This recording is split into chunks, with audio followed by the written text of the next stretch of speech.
भारतीय लष्करानं केलेल्या एअर स्ट्राईकचं स्वागत करतो असं असदुद्दीन ओवैसी यांनी म्हटलंय। भारताच्या ऑपरेशन सिंधूर नंतर असदुद्दीन ओवैसी यांनी हे ट्विट केलेलं आहे।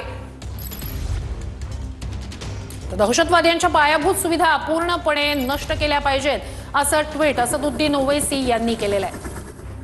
तर भारतीय लष्करानं केलेल्या एअर स्ट्राईकचं मी स्वागत करतो असं असदुद्दीन ओवैसी यांनी म्हटलेलं आहे। देशभरामध्ये हे ऑपरेशन यशस्वी झाल्यानंतर फटाके फोडत असा आनंद व्यक्त केला जात आहे। भारतानं अखेर दहशतवादाला उत्तर दिलंय।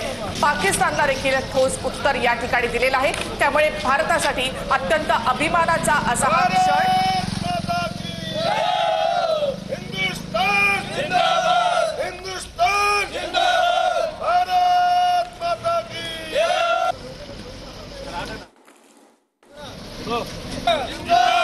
भारतीय सेना जिंदाबाद, भारतीय सेना जिंदाबाद, नरेंद्र मोदी जिंदाबाद, नरेंद्र मोदी जिंदाबाद।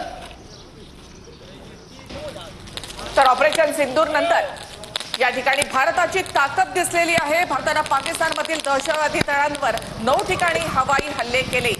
पाकिस्तानच्या पंजाब प्रांतामध्ये पहिल्यांदाच अशा प्रकारे ऑपरेशन राबवण्यात आलेलं आहे आणि दहशतवादी तळ उद्ध्वस्त करण्यात आलेले आहेत।